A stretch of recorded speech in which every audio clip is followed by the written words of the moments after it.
Special today 24/7 news देख रहे हैं आप। मैं हूं आपके साथ कनिका।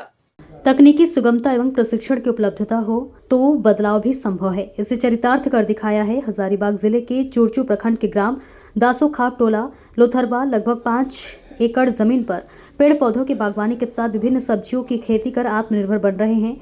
लोथरवा के रमेश सोरेन प्याज, लहसुन, मटन, बैंगन, आलू, तरबूज इत्यादि की खेती लगाया, जिसमें उन्होंने ये सब्जियों को विभिन्न जगहों के व्यापारी द्वारा अच्छी मूल्य में बेचा जाता है। केवल सब्जियों से हर वर्ष करीब 5 लाख रुपए का मुनाफा होता है। और इन किसानों ने बताया कि हम लोग सालों भर सब्जी की फसल करते हैं। तरबूज के बाद सब्जी जैसे टमाटर, बैंगन, गोभी, खीरा, कद्दू, मिर्च आदि की खेती करते हैं। कृषि विभाग के समय समय पर तकनीकी मदद लेते जाते हैं और आधुनिक खेती के लिए किसानों को किया जाता है जागरूक। किसान रमेश सोरेन ने यह भी कहा कि प्रशिक्षण के माध्यम से तकनीकी की जानकारी दी जाती है, इसका सकारात्मक असर देखा जा रहा है। उन्होंने बताया कि समय समय पर किसानों से फीडबैक लेकर उनकी समस्याओं का समाधान भी किया जाता है। देखिए हजारीबाग से मकबूल अंसारी की खास रिपोर्ट। आपका परिचय है और मैं ग्राम दासोखाप टोला लोथरवा, पोस्ट जरबा, थाना चरही, प्रखंड चुरचू, जिला हजारीबाग का मैं रहने वाला हूँ। ये मैं आपसे जानना चाहता हूँ कि बहुत दूर तक आपका नाम है, उसके मुताबिक से मैं आपको इंटरव्यू करने के लिए करीब करीब 5 किलोमीटर चल के आया हूँ।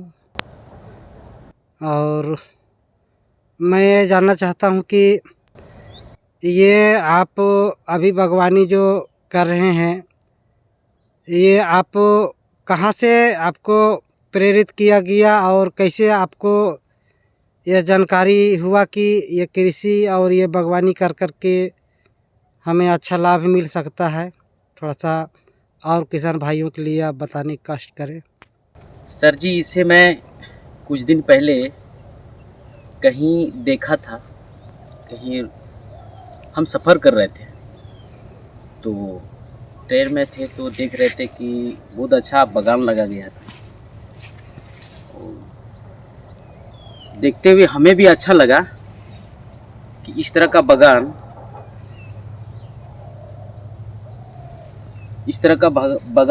अगर मेरा भी होता तो पर्यावरण के साथ अच्छा रहता।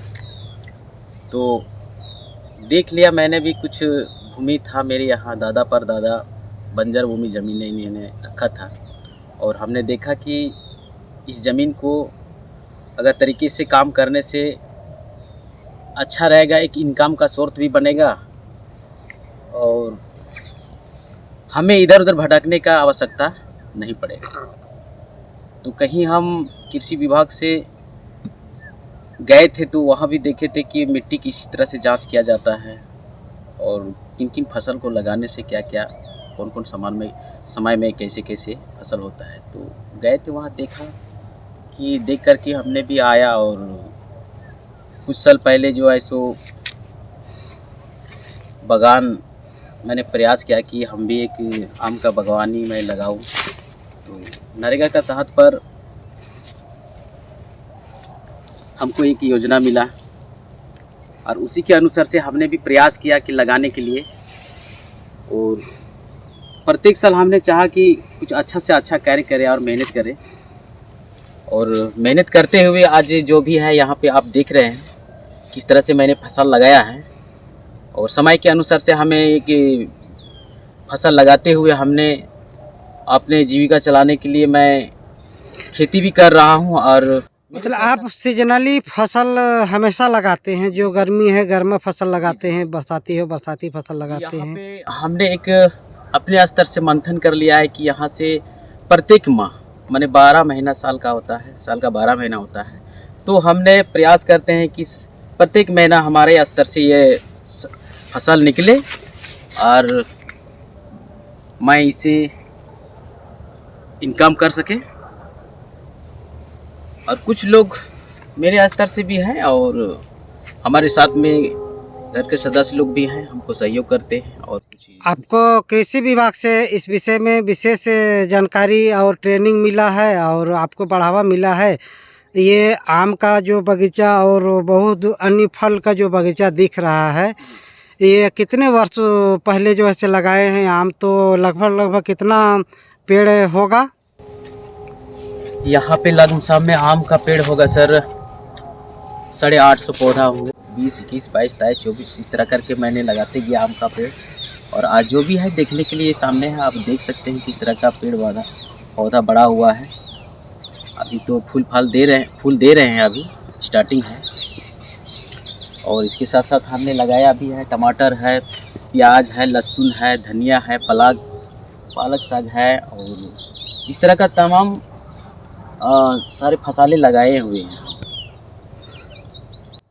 इस फसल को देखने के लिए कभी सरकारी अधिकारी यहाँ पे आते हैं? आपका प्रखंड कहाँ पड़ता है?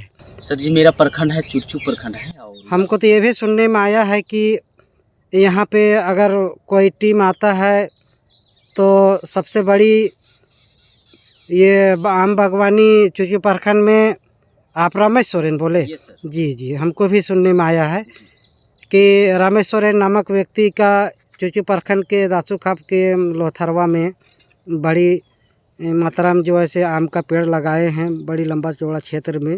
आप तस्वीरों में देख सकती हैं, ये सब पेड़ फल फूल देने वाला है और दे रहा है। काफ़ी मुशक्क़त और काफ़ी मेहनत से ये फसल को और ये पेड़ को इन्होंने सींचा है।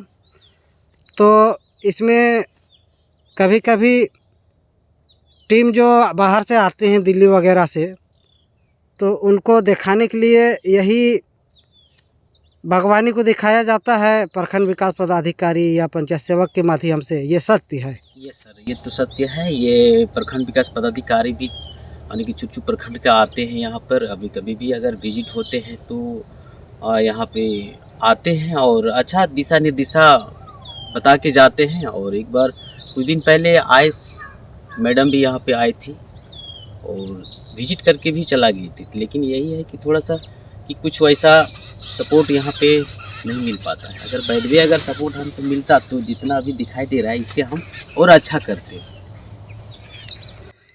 सिंचाई की सुविधा कैसा है यहाँ? सिंचाई का सुविधा के लिए मेरा यहाँ कूप है और कूप निर्माण मिला है, तो यहीं से उसी के आधार से ही हमको पानी का स्रोत मिलता है। तो इसी के तरह से हम सिंचाई करते हैं, समय पे पानी देते हैं पेड़ पौधा पर।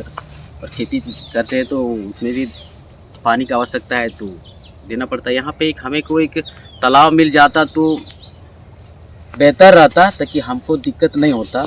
और यहाँ पे सोलर हमारे लिए कम से कम 2 सोलर चाहिए।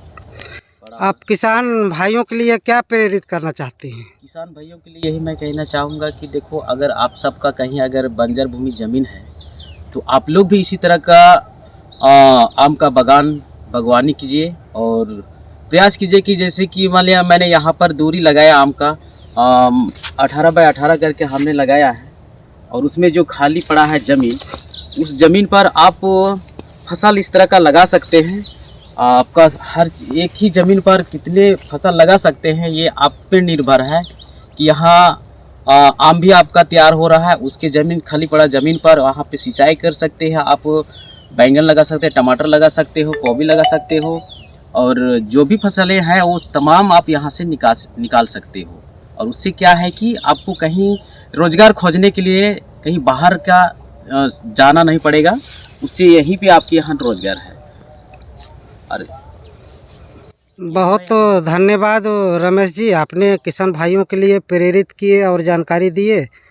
मैं आशा और उम्मीद करता हूं कि इस तस्वीरों को देख करके और भी किसान भाई अपने आप में आत्मनिर्भर होकर के ऐसे कार्य करेंगे और किसान भाइयों का प्रेरित किए। आपको बहुत बहुत धन्यवाद।